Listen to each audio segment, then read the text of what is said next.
Hello student, स्वागत है सबका आज के सेशन में। Very good evening to all. आज हम क्वेश्चन नंबर 6 को देखने वाले हैं इस सेशन में। प्रीवियस 5 क्वेश्चंस मैं बहुत अच्छे से समझा चुका हूं आप सभी लोगों को। जिसने भी प्रीवियस चैप्टर्स नहीं देखे हैं, प्रीवियस क्वेश्चंस नहीं देखे हैं, चैप्टर वाइज प्लेलिस्ट अवेलेबल है, जाके चेकआउट कर सकते हो। चलो क्वेश्चन नंबर 6 देखिए, बहुत बढ़िया सवाल है, ध्यान से इसको समझिएगा। इस सवाल क्या दे रखा है? It is given that angle X Y Z, कोई डायग्राम नहीं देना है, हमें बनाना है डायग्राम, है ना। इस सवाल में अच्छे से बनाएंगे diagram. Angle X Y Z हमें क्या दे रखा है? 64 डिग्री, यानी कि एक्स मान लेता हूं, ये मैं वाई मान लेता हूं, ये मैं जेड मान लेता हूं। क्या दे रखा है? 64 डिग्री दे रखा है। X Y is produced to point P. X Y produce मतलब पी तक इसको बढ़ाना है, मतलब ये लाइन हमारा पी हो गया, सिंपल सी बात है। यहां तक मान लो मैंने बढ़ा दिया इसको। आगे क्या बोल रहा है? Draw a figure from the given information. Draw हमने कर दिया है यहां तक। इफ रे वाई क्यू बाइसेक्ट कर रखी है जेड वाई पी को, जेड वाई पी, यानी कि बाइसेक्ट का मतलब होता है बिल्कुल बराबर हिस्सों में तोड़ रहा है। ये एंगल और ये एंगल बराबर होगा, वाई क्यू मान लेता हूं मैं ये। अब हमें क्या निकालना है?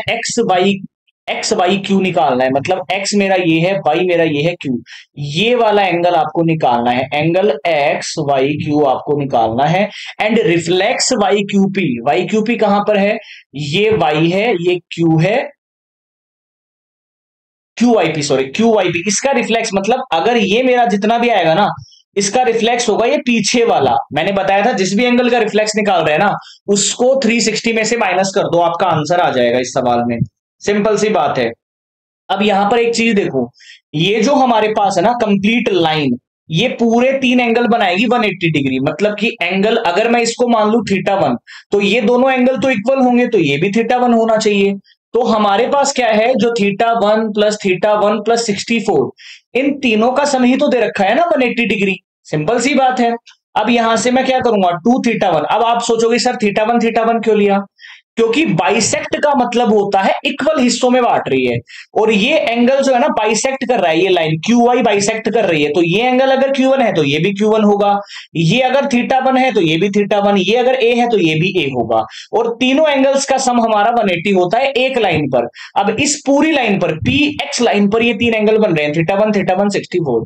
तो 2θ1 प्लस में 64 बराबर 180 डिग्री। 2θ1 बराबर 180 माइनस 64 डिग्री, ठीक है। और 2θ1 बराबर हमारे पास 6 आ गया, 7 में से 6 गया, 1 बच गया, ये 1 बच गया। अब θ1 की वैल्यू यहां से निकाल दो, 116 डिवाइडेड बाई 2, यानी कि 58 डिग्री θ1 की वैल्यू आ गई। अब खुद देखो यहां पर, ये मेरा 58 डिग्री, ये मेरा 58 डिग्री। हमें क्या क्या बताना था इस सवाल में? एक तो हमें बताना था एक्स वाई क्यू बताना था, तो ये मेरा हो जाएगा 58 प्लस में 64 डिग्री।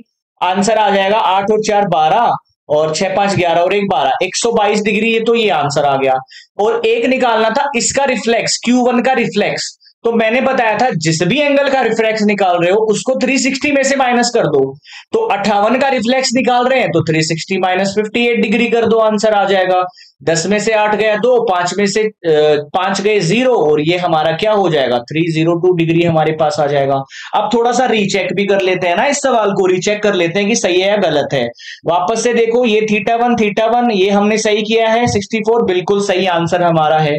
तो जब भी रिफ्लेक्स निकालो किसी भी एंगल हो, चाहे कोई भी एंगल हो, उसको 360 में से माइनस कर दो, वही उसका रिफ्लेक्स होगा। क्योंकि यहां से ध्यान से आपको सीखना है। किसी को अगर ये सवाल समझ में नहीं आते ना, तो दोबारा से सवालों को, दोबारा से वीडियोस को देख लेना।